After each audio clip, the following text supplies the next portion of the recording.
ಆದಂತಹ ಮೊದಲ ಮಳೆಗೆ ಬೋರಿಂಗ್ ಆಸ್ಪತ್ರೆಯ ಗೋಡೆ ಕುಸಿದು 8 ಮಂದಿ ಸಾವನ್ನಪ್ಪಿದ್ದು 10 ಮಂದಿಗೂ ಹೆಚ್ಚು ಜನಕ್ಕೆ ಗಾಯ ಆಗಿತ್ತು. ಸೊ ಈ ಒಂದು ವಿಚಾರಕ್ಕೆ ಸಂಬಂಧಪಟ್ಟಂತೆ ಇದು ಹೆಚ್ಚಿನ ತನಿಖೆಯನ್ನು ಕೂಡ ನಡೆಸ್ತಾ ಇದ್ರು. ಸದ್ಯ ಈಗ ನಾವು ಕೂಡ ಬೋರಿಂಗ್ ಆಸ್ಪತ್ರೆಯ ಏನು ಗೋಡೆ ಕುಸಿದಂತ ಸಂದರ್ಭ ಏನಾಗಿತ್ತು ಆ ಒಂದು ಸ್ಥಳದಲ್ಲಿ ನಾವಿರುವಂಥದ್ದು ನೀವು ಗಮನಿಸ್ತಾ ಇರ್ಬೋದು.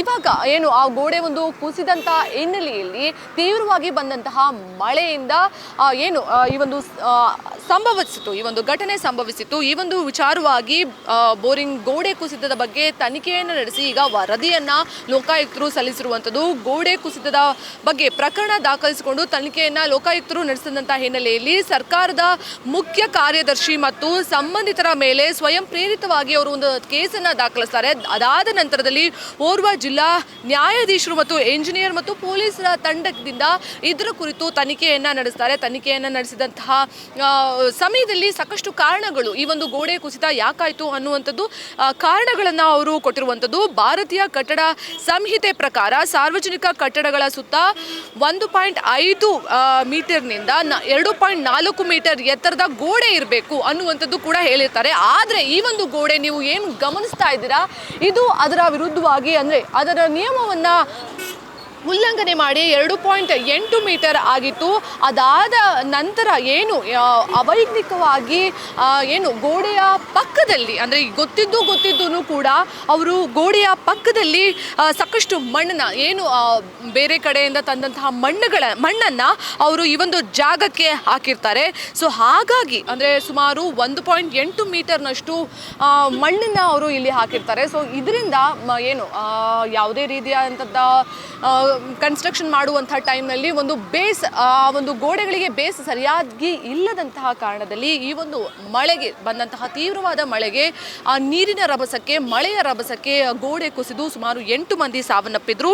ಸೊ ಹಾಗಾಗಿ ಅವೈಜ್ಞಾನಿಕವಾಗಿ ಗೋಡೆ ಹಿಂದೆ ಆ ಮಣ್ಣನ್ನು ಹಾಕಿದ್ದು ಕೂಡ ಇದಕ್ಕೆ ಮೂಲ ಕಾರಣ ಅಂತ ತಿಳಿದು ಬಂದಿರೋದು. ಅಲ್ಲಿ ಬರುವಂತಹ ನೀರು ಏನು ಮಳೆ ನೀರು ಬರುತ್ತೆ ಅದರ ಹೊರಗೆ ಹೋಗೋದಕ್ಕೆ ಅಥವಾ ಬೇರೆ ಕಡೆ ಹೋಗೋದಕ್ಕೆ ಅದಕ್ಕೆ ಸರಿಯಾಗಿ ಒಂದು ಒಳಚರಂಡಿ ವ್ಯವಸ್ಥೆ ಕೂಡ ಇಲ್ಲ. ನೀವು ಗಮನಿಸ್ತಾ ಇರ್ಬೋದು, ಇಲ್ಲಿ ಯಾವುದೇ ರೀತಿಯಾದಂತಹ ಒಳಚರಂಡಿಗಳಿಲ್ಲ. ಆದರೂ ಕೂಡ ಅವರು ಅಲ್ಲಿ ಮಣ್ಣನ್ನು ತಂದು ಅಲ್ಲಿ ಹಾಕಿದಂತಹ ಹಿನ್ನೆಲೆಯಲ್ಲಿ ಈ ಒಂದು ಗೋಡೆ ಕುಸಿತ ಸಂಭವಿಸಿದ್ದು 8 ಮಂದಿ ಸಾವನ್ನಪ್ಪಿದ್ದು 10 ಮಂದಿಗೂ ಹೆಚ್ಚು ಜನರಿಗೆ ಒಂದು ಗಾಯ ಆಗಿತ್ತು. ಸೊ ಹಾಗಾಗಿ ಇವಾಗ ನೀವು ಗಮನಿಸ್ತಾ ಇರ್ಬೋದು ಈ ವಿಡಿಯೋಗಳಲ್ಲಿ ಏನು ಇವಾಗ ಕೂಡ ಅವರಿಗೆ ನಂಬಿಕೆ ಇಲ್ಲ. ಆ್ಯಂಡ್ ಇಲ್ಲಿ ಏನೇನೆಲ್ಲ ನಡೀತಾ ಇದೆ ಅನ್ನುವಂಥದ್ದು ನಾವು ದೃಶ್ಯಾವಳಿಗಳಲ್ಲಿ ತೋರಿಸ್ತಾ ಇರ್ಬೋದು. ಇವಾಗಲೂ ಕೂಡ ಆ ಮಣ್ಣು ನಿಮಗೆ ಕಾಣಿಸ್ತಾ ಇರುವಂಥದ್ದು. ಈ ಮಣ್ಣನ್ನು ಈಗಲೂ ಅವರು ತಡೆಯೋದಕ್ಕೆ ಮರಳಿನ ಮೂಟೆಗಳನ್ನು ಆ ಗೋಡೆ ಇದ್ದಂತಹ ಜಾಗದಲ್ಲಿ ಅವರು ಹಾಕಿದ್ದಾರೆ. ಸೊ ಇದಕ್ಕೂ ಕೂಡ ಇನ್ನು ಕನ್ಸ್ಟ್ರಕ್ಷನ್ ಮಾಡೋದಂಥದ್ದು ನೀವು ಗಮನಿಸ್ತಾ ಇರ್ಬೋದು. ಈ ಗೋಡೆಯ ಪಕ್ಕದಲ್ಲಿ ಇರುವಂಥದ್ದು ಬೋರಿಂಗ್ ಆಸ್ಪತ್ರೆಯ ಶವಾಗಾರ. ಸೊ ಅಲ್ಲೂ ಕೂಡ ಎಲ್ಲವೂ ಕೂಡ ಹಳೆಯ ಕಟ್ಟಡ ಆಗಿರೋದ್ರಿಂದ ಇದು ಇನ್ನೂ ಕೂಡ ಯಾವುದೇ ರೀತಿಯಾದಂತಹ ಸುರಕ್ಷತೆ ಇರುವಂತಹ ಸ್ಥಳ ಅಲ್ಲ ಅನ್ನುವಂಥದ್ದು ಎಲ್ರಿಗೂ ಕೂಡ ಕಂಡು ಬರ್ತಾ ಇದೆ. ಇನ್ನು ಏನು ಜಿಬಿಯ ಅಧಿಕಾರಿಗಳು ಇಲ್ಲಿ ಏನು ರಸ್ತೆ ಬದಿ ವ್ಯಾಪಾರಿಗಳಿಗೆ ಇಲ್ಲಿ ವ್ಯಾಪಾರವನ್ನು ಮಾಡುವಂತಹ ಒಂದು ಪರ್ಮಿಷನನ್ನು ಕೊಡ್ತಾರೆ. ಅದು ಯಾವುದೇ ರೀತಿಯಾದಂತಹ ಪರ್ಮಿಷನನ್ನು ಅವರು ಕೊಡುವಂತಹ ಕೆಲಸಕ್ಕೆ ಅವರಿಗೆ ಸದ್ಯ ಮುಂದಾಗಿಲ್ಲ. ಯಾಕಂತ ಹೇಳಿದ್ರೆ ಇದೇ ರೀತಿ ಬೆಂಗಳೂರಿನಲ್ಲಿ ಸಾಕಷ್ಟು ಹಳೆಯ ಗೋಡೆಗಳು ಇರುವಂಥದ್ದು. ಎಲ್ರಿಗೂ ಕೂಡ ಅವರ ಜೀವನದ ಮೇಲೆ ಆಸೆಯನ್ನು ಬಿಟ್ಟು ಈ ರೀತಿ ಒಂಥರ ಬೇಜವಾಬ್ದಾರಿತನದ ಕೆಲಸವನ್ನು ಈಗ ಅವರು ಮಾಡ್ತಾ ಇರುವಂಥದ್ದು ಎಲ್ಲರೂ ಕೂಡ ಆರೋಪವನ್ನು ಮಾಡ್ತಾ ಇದ್ದಾರೆ. ಸದ್ಯ ಕಾದು ನೋಡಬೇಕಿದೆ.